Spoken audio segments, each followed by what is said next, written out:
Good evening. I would like to call a meeting in order of the City Council Judicial Committee. This evening is Tuesday, June 4th, 2024 at 6:45. Let the record show that committee members Sherry Tice, John Moats, our clerk Melissa Burns, and myself, Tom Klitzka, chairperson, are in attendance. What I'd like to do is, Ms. Burns, if you would call roll call, please. Klitzka, Here. Tice, Here. Moats. Here. Thank you very much. We do have, of course, minutes from our May 21st, 2024 meeting.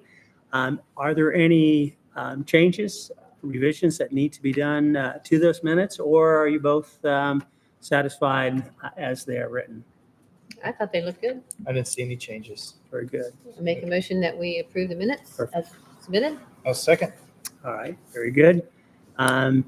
Those minutes are approved. All right. This evening, we have a resolution on the table. Burns, would you please read the resolution? A resolution in the matter of the approval of the solid waste management plan for the Ross Pickaway Highland Fayette Joint Solid Waste Management District and declaring an emergency. This particular resolution, certainly, like I say, between the four counties itself, plan has already been developed. It has continued to work very well for us. They have a number of they have a number of goals, should we say, for this next many years. Right now, they're looking at the 2025 plan update to go along with the one that was actually set back in March of 2014, which actually goes for like 16 years. I mean, it's a lengthy plan itself, but their concentration on this, like I say, it's us, all four of the counties working together with many individuals. Jim Stanley is our representative on the district, waste management district itself.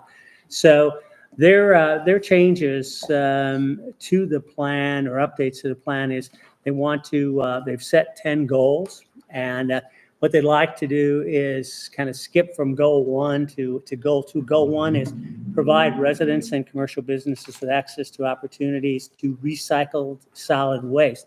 But they've kind of decided to go forward with goal number 2 to start with, reduce and recycle at least 25% of the solid waste generated by residential commercial sectors. And then they have a number of other goals that have to do with solid waste, and also recycling is probably the big part of it.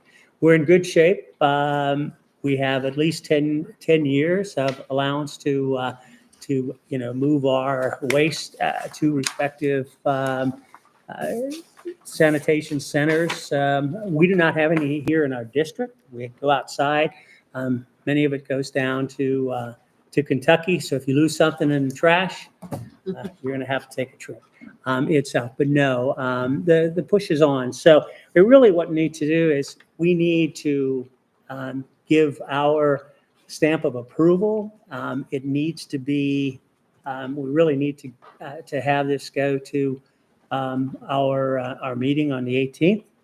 And it needs to be signed off and ready to go prior to July 1st itself. So right now, like I say, this is the plan. It continues. There are at least 10 haulers here in Pickaway County itself.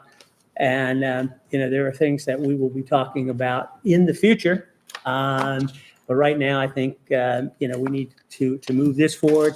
And then I'm going to be in contact with everyone to talk about that conversation that we've probably had many times in the past with our residents and so on. I know we've filled up the chamber in the past, but this one here it's working. There's no need to change. I mean, there's some updates and so on with a push for recycling. That'll be something that we'll be talking about more in the near future itself. So in the meantime, if anyone has any questions, concerns about solid waste, please, we're here we're here to talk. Otherwise, anything that you'd like to talk about, Sherry or John, on the subject? Well, I know that the recycling bins that were on Morris Road have been removed. Yeah. I believe because they were being abused. Trash was being dumped off there and furniture and things that were not recyclables. So what other opportunities are there for people in Circleville to do recycling? You actually have 6 bins that are on Island Road, down by the EMA and the county office itself. And then there are 3 bins out at the Rumpke office on Island Road itself. Other than that, you'd have to haul it somewhere else Okay. outside the city of Circleville. So it's so limited, and that's why we want to talk. And it's certainly when we talked about what do we want to do during the next 2 years, one of them is the recycling. They list on page 36 of that 300-page document Yes. 4 different locations, but I don't know if those are accurate. The Pickaway Service Center, Rhodes Farm Market, and Snap Fitness, which is one of Morris Road use that had been removed. So Right. those are some in Circleville, and then there's, but they do have a list on there. But yeah, I guess that's part of my concern is the recycling opportunities. If we're going to reduce, if goal 2 is reduced by 25%, then just having a better game plan for the recycling and reduction of waste. And last week, Mr. Duvall, colleague, and Jim Stanley, of course, our service director, and Erica Turner, who's the director of our solid waste district, and one of her staff, Lauren, and I sat down at the administration building and talked about this, talked about the plan a little bit, talked about recycling, talked about the trash, and we need to do something. This overrun of the bins is ridiculous. And it does attract some of those beasts out there and so on. So there's that possibility and so on. And most of the time you go there, and I probably go once or twice a week, and a lot of times they're full. They are full to the brim. And so something needs to be done. And we've had that conversation, and more needs to be done on it. We just basically touched on the subject itself, and there's some thoughts. There's also potential for some monies to go along with it. So it's something we'll be able to bring to the table probably our next judicial committee meeting itself. Yeah, that's the only real question I have. It looks like the rates are going to be the same. So as far as getting this moved on to be able to vote on it, if we're going to have further discussion on how to rectify the recycling and those kind of issues, I think that's good. But as far as the way this reads, I'm okay with moving that on to council for the 18th. All right, sounds good. If anyone needs any more information, we have lots of it. 300 pages in the waste management plan itself, plus the plan updates and so on. There's a lot of information, and certainly the solid waste management district director and her staff are more than happy to talk itself. But for now, the plan, has been updated, hasn't really changed that much. We've got a good handle on the next 10 years and where we can, take our refuse and so on. But we do need to get the recycling improve. We need to improve the recycling amounts and so on. So I will, request a resolution to move this resolution onto to full council on the 18th. Yeah, I'll make that motion to move it to council on the 18th. And I will second that. Klitschko, Yes. Tice, Yes. Modes. Yes. Thank you. All right. A new business this evening. We have our new city planner, Ms. Hannah Wynn, is She's going to talk about cannabis dispensaries. I knew she Yes. sent me a message the other day. We're with bated breath. You're on, man. So with last fall, cannabis becoming legal recreationally in the state, we need to start kind of talking about what we're going to allow here in the city, because we don't have any legislation currently, like specifically talking about any sort of cannabis sales recreationally or medically.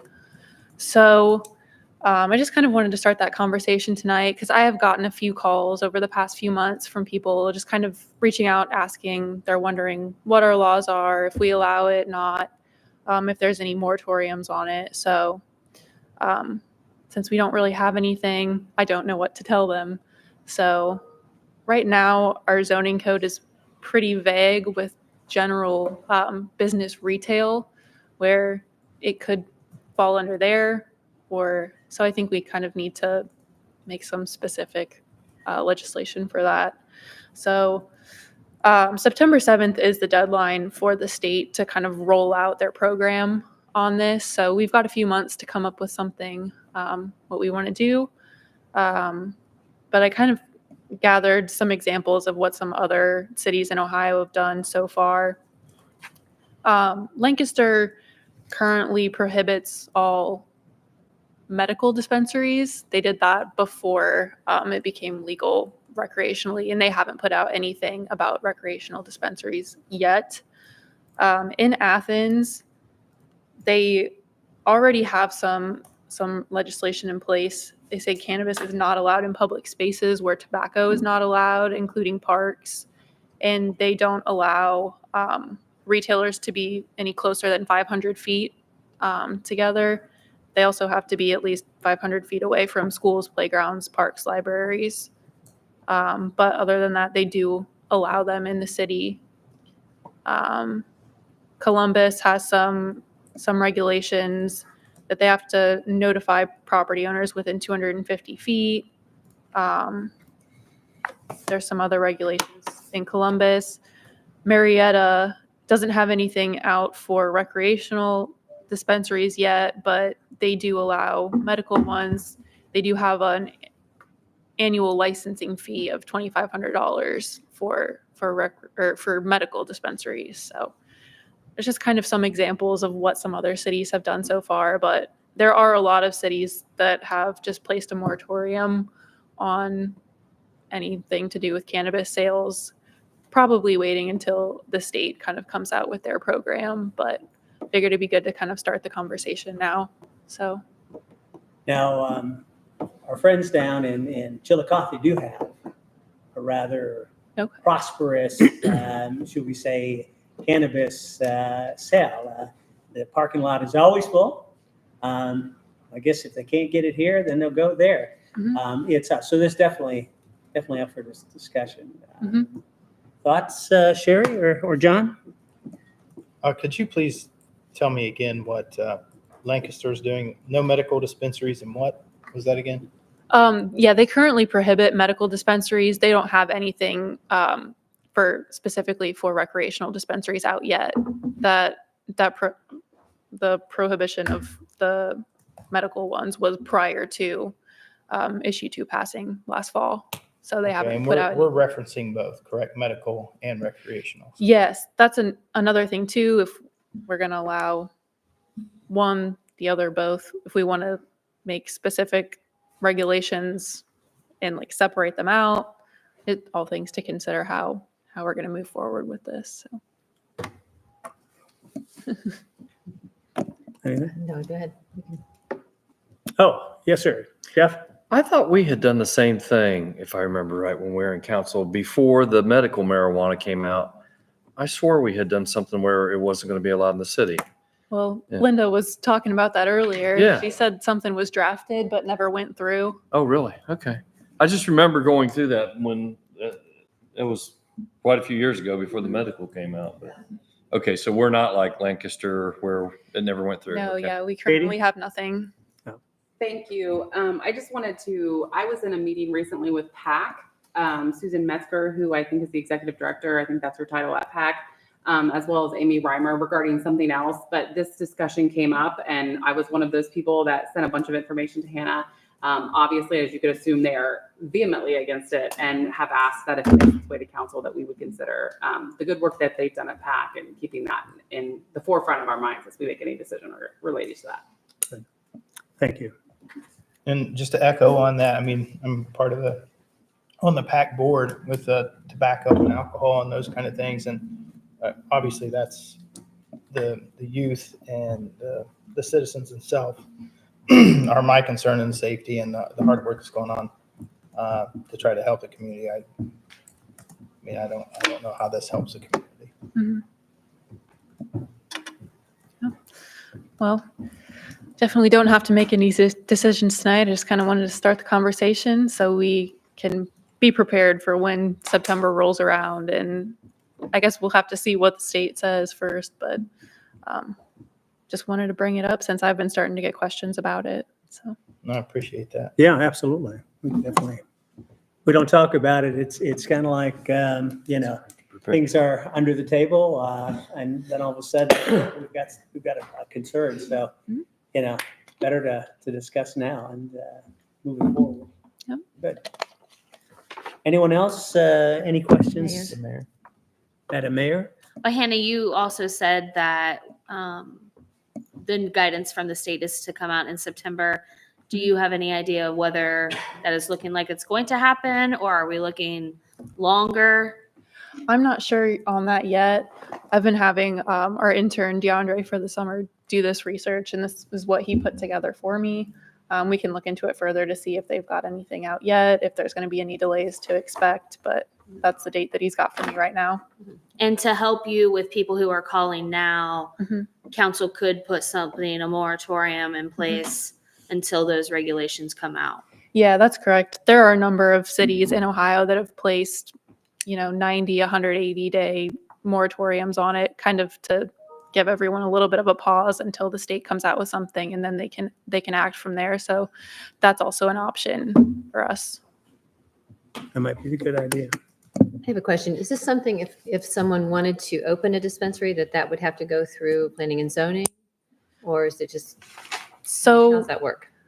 I think our code is kind of vague right now, and Kendra might be able to add to this, but our definition for business retail is pretty much like wide open. So I think someone could argue that a recreational dispensary would fall under that zoning designation and then be allowed wherever that's allowed zoning district wise. So So if we didn't put a moratorium on it, somebody could just apply for a license and probably have it in a business. Gotcha. I would venture to agree with that. Hannah and I have already started these conversations, obviously long before we've arrived this evening. I do think, though, Mr. Modes, to answer your question, we probably need to address both the recreational and the medical at the same time, so we're not going back and forth. Unfortunately, the mayor's question does pose a valid concern as to whether or not September is even going to be the appropriate release from the state. At least in criminal world, we're still waiting on a lot of guidance, especially with the passage of the recreational use and how that's going to affect some of our longstanding laws and our longstanding case law. So while we're optimistic, hopefully, that they've set a deadline, I'm not so sure it's going to be realistic in meeting that. So we may need to have some of those long-term conversations, whether we want to do a moratorium, the length of the time we need to do that, and how to best address some of these issues or concerns to kind of keep us protected in that interim period. If we do a moratorium, can we just voice vote that, or do we have to do legislation? I'd probably ask for legislation on that, just given the nature of what's going on here. Okay. And we can do a resolution on that since it's designed to be short-term. So if you do a moratorium now and we wait on the state's decision, after the state's decision, then how does that impact us? I think at that point, the moratorium can be lifted. We can present formal legislation to decide how the city wants to handle that via the proper channels, whether or not we need to have a public hearing, we need to have discussion on what's relevant across the board, obviously getting this to in front of a committee, and then being able to address it to full council. Okay. I think we certainly have an interest and knowing what our community is like and the concerns we have with those that have a tendency to partake in drugs and so on. Itself, do we want that here? So Tom, that's something your committee can recommend the law director draft, if that's what you're. Yeah, and that's what I was just basically asking, for that, if we're in agreement for I mean, yeah, I would like to Kendra's see office to do that. some type of more. For that Yeah, I think a moratorium would in be place. something for I don't know how you write it up, whether it's indefinitely until the state comes out with some type, I don't know how to word that for the time frame that you're looking for, but Yeah, I'm not sure. We I'll said a number of handle that dates, stuff. Okay. All right, but that would be my suggestion, is to do it until we see what the state rolls out. Do we do a 90-day or 180 days with I that? would leave it open-ended until the state makes a decision instead of putting a date time frame on it. I'll address whether or not it has to have a length of time, or if we can leave it open-ended via writing to the committee. Well, we welcome that opportunity as when it's available, get it here and we'll take it and move it forward. Do you need anything from us specifically? If I do, I'll reach out specifically. I'm assuming this is going to be in front of judicial at this point in time, so I'll reach out to the committee and see if there's anything further I need. Okay, very good. Thank you very much. Thank you, Hannah. Yeah. Appreciate the Probably continue insight. doing some research. If you guys have any ideas or thoughts on maybe some more permanent legislation, let me know. We can talk about it and want to have a little bit more of an idea moving forward. Absolutely. Thanks. Thank you. Thank you. So, do we have any other new business to discuss? I don't believe so. Anyone in the chamber this evening, guest that would like to talk? No? Very well. I will make a motion, we adjourn. I shall request that. Second. All in favor? Aye. Aye. Thank you very much.